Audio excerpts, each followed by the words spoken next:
We just finished Monday Night Raw, and this may have just been the best Monday Night Raw that we've seen since WrestleMania 41. Let's go ahead and jump straight into it. Starting off the night, we had a CM Punk pipe bomb. We haven't seen CM Punk come out and drop a pipe bomb in a while now. Honestly, this might be one of the first ones of post WrestleMania where he wasn't interrupted. It wasn't anything like that. He came out, he delivered, he does what he does best, and then immediately Sami Zayn comes out. And honestly, I didn't expect the conversation that they had. First of all, before Sami Zayn came out, he was just trying to figure out, if he wins Money in the Bank, who he's going to decide to fight, which is John Cena or Jey Uso. He also at the same time calls out the final boss, The Rock, and calls him, what did he call him, a bald fraud goof or something like that, because of the whole thing at WrestleMania and the selling your soul thing. I can imagine that backstage there's a lot of animosity going on because of that, because that definitely lowered the ratings for WrestleMania. However, Sami Zayn comes out, talks to CM Punk, and basically tells CM Punk that he must win Money in the Bank and that he needs to stay focused, and that he's sure that Seth Rollins has a plan and to not get distracted by the match with Jey Uso, Sami, Braun, and Braun. And to just stay focused, don't worry about them, but he needs to win the Money in the Bank match. And CM Punk agreed, and all was good. And I'll get into where that story continues a little bit later in the video. But my favorite thing about this was that Sami made CM Punk even more of a babyface. He put him over even more than he was already over. As we know, Sami is probably, I don't say he's one of the biggest babyfaces in the industry right now, or in WWE right now, but he's definitely on the babyface side. And so with the credibility that Sami has as babyface, he was able to tell the crowd, look, cheer for him, and kind of give some of that over to CM Punk, and the crowd started going nuts, and it was awesome. I thought it was great. The psychology behind it was great, but at the end of the day, the message was, if Seth wins Money in the Bank, this place is over. And again, we'll kind of jump back into that. Next up, we had Liv versus Stephanie versus Ivy Now. And honestly, it ended up being a really good match. It was technically, I know it wasn't Stephanie's debut, but it was technically Stephanie's debut, right? So Stephanie fought, I think, 1 or 2 times here on Raw. Maybe it's been over a month now, but a couple of weeks ago, she fought Io Sky, and she also fought someone else. I can't put my finger on it right now, but she did have a couple fights, but I think this is like the first official fight with her as, as a roster member on the main roster. And she won Money in the Bank.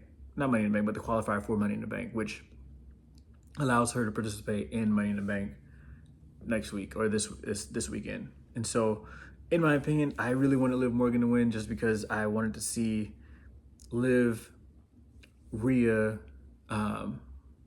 in a ladder match together. I thought that would be awesome. However, Stephanie wins. It's not up to me. I thought that Liv would just be a better Money in the Bank holder, just with her the way she is. She knows how to weasel in and out of the situations. She's a beast in promos and talking and stuff like that. So I thought that she would be the best candidate to win Money in the Bank. Next up, we have Paul Heyman and AJ Styles.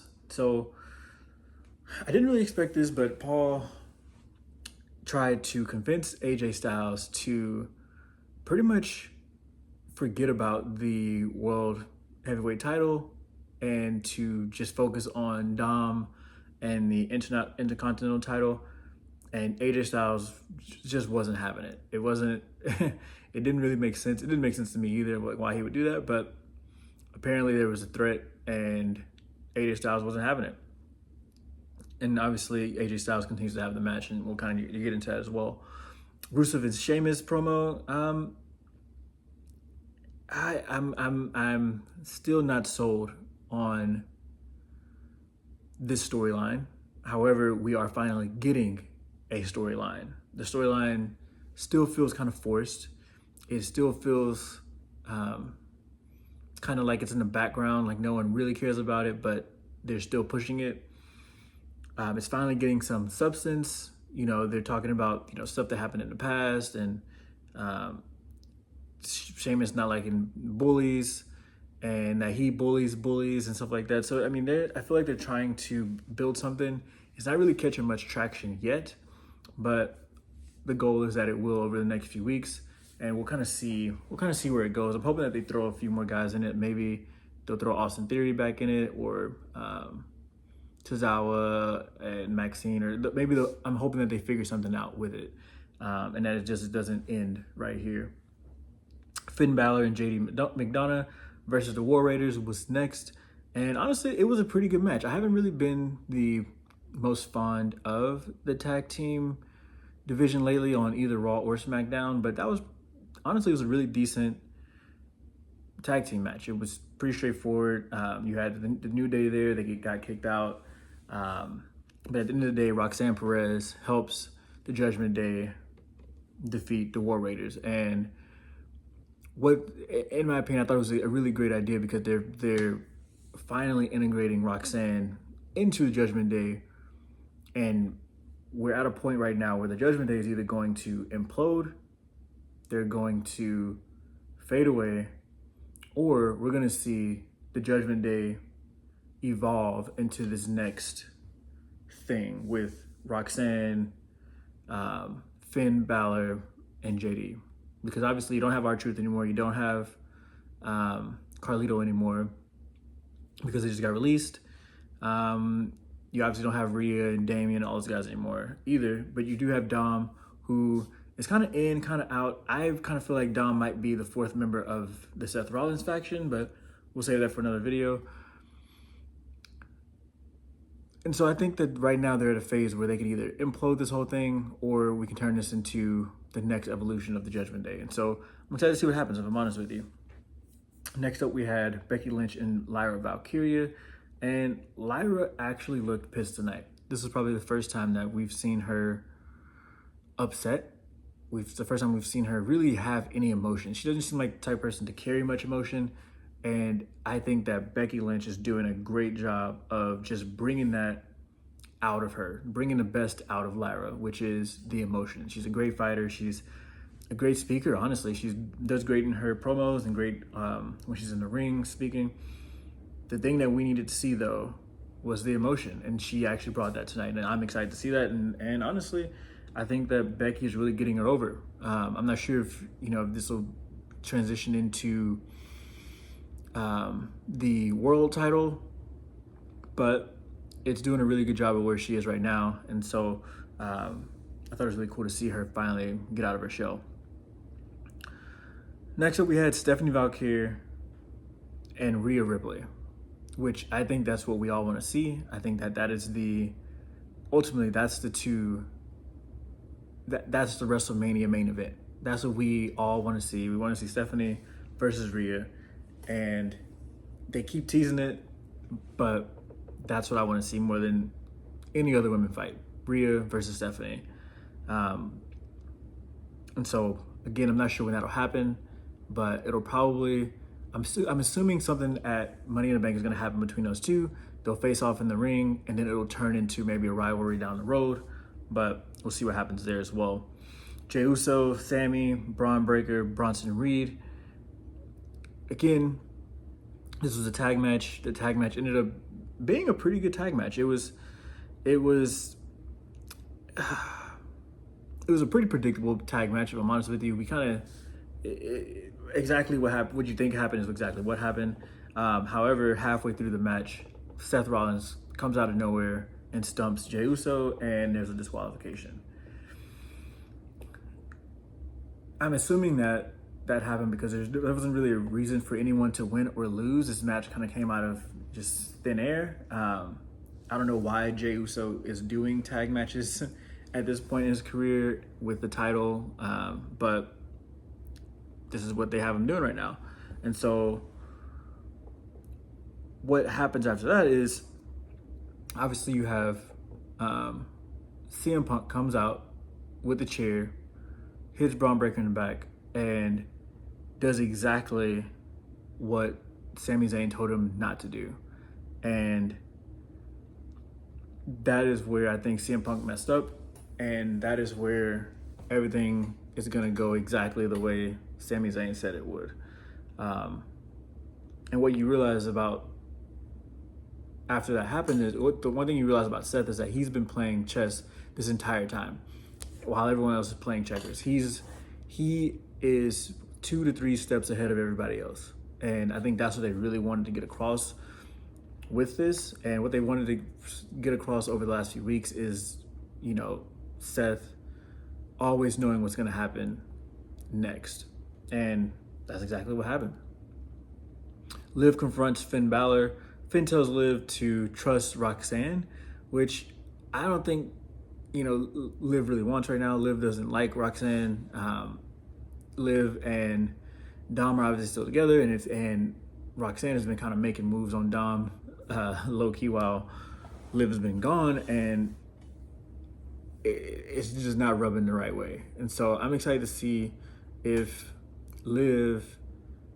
this Liv and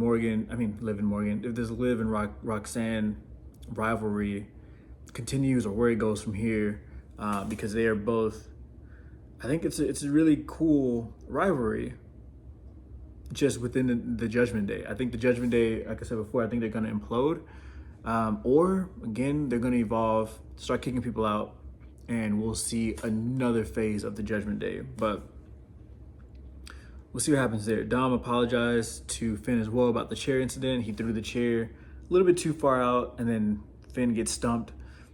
But I think that, again, like I said earlier, I think that was maybe on purpose. I think that Dom is probably gonna go into the faction and be the 4th member there.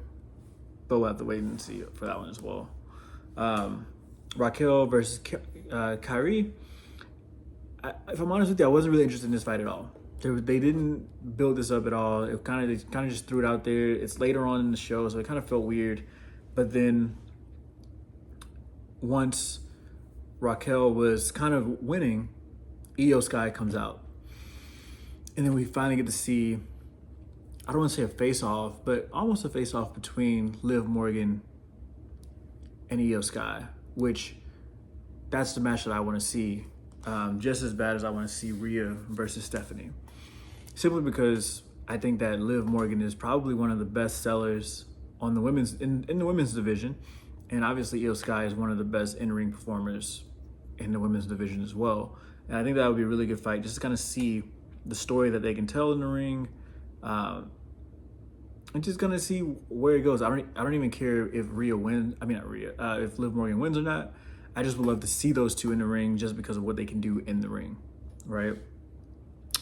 After that, we had Karrion Kross promo with Sami Zayn, and first of all, I just want to say thank you, WWE, for finally listening and putting this guy Karrion on the freaking screen. Like, I think at the end of the day, that's what the people want to see, is Karrion Kross on the screen, getting screen time. And this is probably one of the best ways to use him. I like how they're using him and not just throwing him in a match with like Rusev and Sheamus. They are really slowly building his character and showing that he's kind of like this manipulative mind genius guy that's in the backgrounds, changing people's character literally by convincing them to do things that they normally wouldn't do.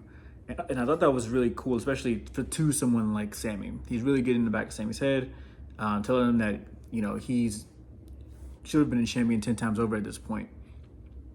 I'm excited to see where it goes. I'm excited to see if Sami turns heel, and if he does turn heel, if they'll be a tag team or if they'll be a rivalry. I'm not really sure, but I just want to see more Karrion Kross because he's one of the best. Honestly, he's probably one of the best on the mic or just talking. That I don't want to say the best, but he's one of the best in WWE right now. Gunther is literally carrying Jey Uso right now in their rivalry, and I don't think it's because there's a few things. So one, I think Jey Uso is in way too many stories at the moment, right? He's with John Cena and Logan and Cody. He's also with Seth and Braun and Paul and CM Punk and Sammy. Then he's also like technically a part of the bloodline. So he's weirdly in this thing with Jimmy and Solo and Jacob, and Jey is all over the place. He's literally on Monday Night Raw and he's on Friday Night SmackDown. And I think that they're really overusing Jey. However, if it ain't broke, don't fix it, right? But the thing is, some of his stories are suffering, like this one, like the Gunther story, where Gunther is literally carrying the whole thing, which is, I guess, fine on Gunther's side because he's getting a lot of screen time, he's getting a lot of talking time, and we are falling in love with Gunther as a character.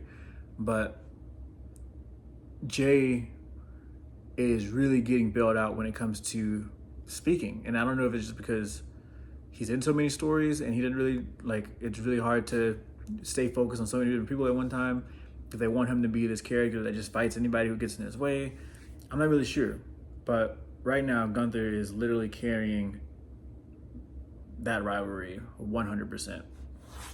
And I want to say at this point, I really hope Gunther wins and just takes the title from Jey, so that way the title can be in its own story and Jey can go do all the other stuff that he's doing right now.